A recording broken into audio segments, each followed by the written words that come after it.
Gusto nyo bang makilala ang inyong business, kumita, sumikat at maging patok online or TV? Get more customers and grow your business. Advertise now.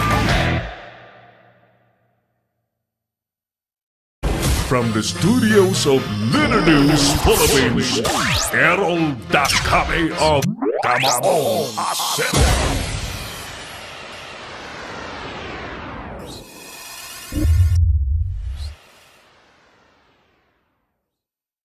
Alright, thank you. Once again, welcome back sa ating palatuntunang Kamaong Asero na sa bayan pong mapapanood. Napapanood po sa Litter News Philippines at telecasted po sa Pinoy Extreme Channel. By the way, mga kaibigan, ang ating itinatanong, ulitin natin sa mga late viewers. Ano ba talagang dapat gawin para tutuhanang matuldukan na po ang drugs sa ating bansa? Ano po ang inyong sagot? Ang inyong pananaw? Anong inyong panukala? Samantala mga kaibigan, heto po ang pinaka-latest na balita tungkol po sa nangyaring paglusot ng shabu sa Bureau of Customs.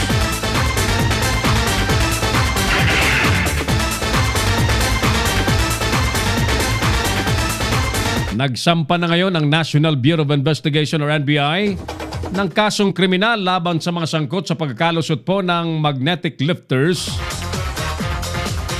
sa bansa na naglalaman po ng shabu. Damay po sa mga kinasuhan si dating Bureau of Customs Chief Isidro La Peña. Naharap ngayon po si La Peña sa mga kasong dereliction of duty at paglabag sa Section 3E ng Republic Act 3019 or Anti-Graft and Corrupt Practices Act at grave misconduct. Ang kaso po ay nagugat sa dalawang magnetic lifters na nasabat sa Port of Manila at ang iba pa ay na-recover po sa General Mariano Alvarez sa Cavite, GMA Cavite. Ang mga naturang iligal at kontrabando na itinago po sa magnetic lifters ay nagkakahalaga po ng tumataginting na 11 billion pesos. Sige po, ito kayang 11 billion pesos na ito, ginagamit na kaya ito ng kung sinong kandidato ngayon na pera? Nakalusot na eh. Nasa bansa na yung Cebu eh. Tapos ang timing pati, mag-i-eleksyon, di ba? At ang presidente may sinasabi na tuwing may eleksyon, may gumagamit po ng shabu para may panggastos. Maliban po kay La Peña mga kaibigan na aabot pa ho sa 6 na pong katao ang kinasuhan. Ayan, sino-sino.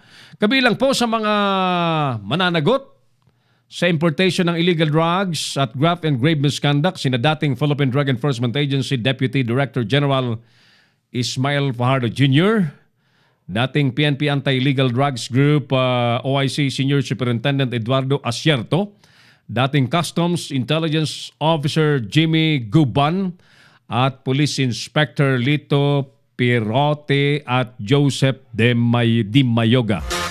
Yan po mga kaibigan na makinasuhan po ng NBI na may kaugnayan po sa lumusot na magnetic lifters sa Bureau of Customs. Ang shabu, ulitin natin, nagkakahalaga po ng 11 billion pesos. At yan po ay nasa loob na po ng ating bansa at siguradong nagsisirculate na ho. Yan ang problema natin. Sa iba pang balita mga kaibigan, tiniyak naman ng Bureau of Immigration na may mga susunod pang paghahalughog sa kanilang facility sa Taguig City. Ito'y kasunod ng pagkakakumpiska ng sari-saring mga ipinagbabawal na gamit sa loob po ng piitan. Bureau of Immigration ito hindi ito ordinaryong selda.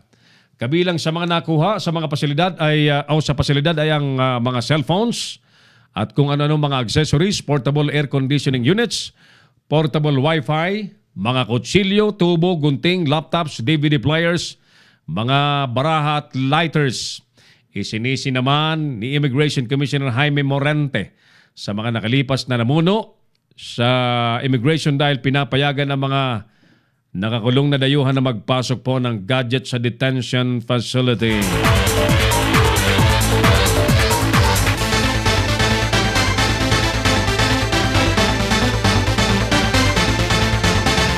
Nagpapatuloy naman po ang pagsisiyasat ng Coronadal City Police o Philippine National Police kaugnay sa karambola po ng 14 na sasakyan sa kahabaan po ng Alunan Avenue sa Barangay Zone 3 sa eksklusibong panayam ng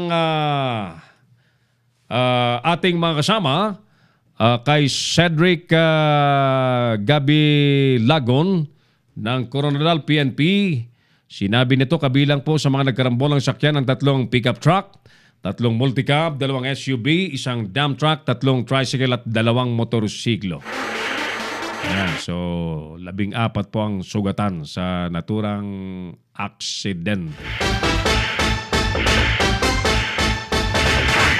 Sa Davao naman mga suki, nananatiling alerto po ang mga empleyado ng City Disaster Risk Reduction and Management Office dahil sa nananatili pa rin ang mataas na level ng tubig baha sa Davao River dahil sa malakas na ulan. O narito, napilitan pong pinalikas ng higit sa 500 mga residente na nasa gilid po ng mga ilog sa ilang barangay ng Davao matapos po ang tumas na sa orange level ang alerto.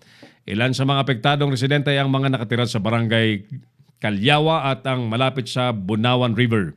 Nabatid na nasa red level o critical naman ang Tamugan River, kaya't ang mga residente na nakatira sa malapit dito ay pinalikas na rin. Sinasabi po ang Tamugan River ay konektado po sa Davao River.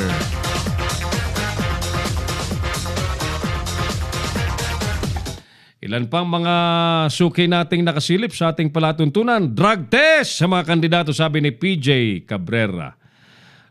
Mother Cathy Bragais, magandang hapon anak. At puntahan ko nga yung aking wall na marami po ang nagre-react sa ating post patungkol sa ating, tanong natin, main topic. No?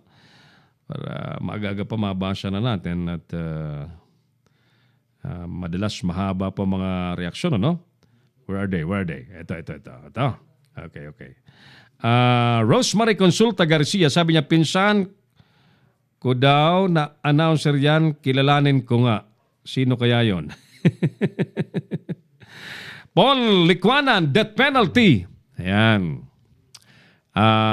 Mizzy Pratchay Bitay. Abner Parom, kailangang ubusin ang ugat, huwag puro langgam na gumagapang sa puno para manguha ng katas ng puno kahit kahit anong putol at lagas ng dahon ng puno, hanggat hindi nabubunot ang pinakaugat nito, ganun pa din ito'y mamumunga lalot ang mga magkakasangga. Alam na alam nila kung sino at bakit. Ang malaking katanungan ay bakit? Yan. Positive money, iligpit ang mga kurap, yan ang may drugs. Sige. Sino mang sangkot sa drugs, yan po paglabag sa batas. By Renz Mabini, in my opinion, ang dapat, sir, ay suyurin ang pinagmumulan at tulong-tulong po ang lahat. Mula sa bawat pamilya at mamamayan, huwag lang umasa sa Pangulo o sa PIDEA o kanino man kundi tayo mismo ang kumilos kahit sa simpleng paraan. At ang tanong ko lang din po ay saan po ba nilalagay o napapunta ang lahat ng nahuli or confiscated na drugs? Di kaya yun lang ang umiikot din? Magandang tanong din, ano? Saan ba tinatago ng mga otoridad ang mga nakumpiskan drugs? Pero alam ko yan ay dapat protektado at hindi dapat yan nakababalik pa, di ba? Yan ay dapat, kung dapat sunugin po, paano yan dinidispose? PIDEA po nakakalam yan. Di kaya yun ang umiikot din. Hindi po kasi pinapakita sa balita kung ano ang ginagawa sa mga yun. Oo nga. Good question. Kasi, halimbawa,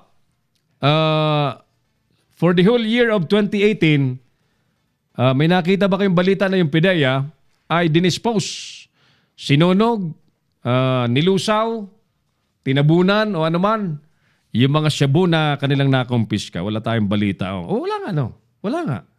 2018? 2019 yan. Enero na ngayon, di ba? Kasi for the whole year. Dati-rati kasi, ang alam ko, they have a container van sa loob ng PIDEA na doon tinatago yung mga kumpiskado. Alam mo bang yung container van na yun, nasunog? Baka galing nasunog. Peter Samson, ang puno ng pinuno nakaupo, di po ba?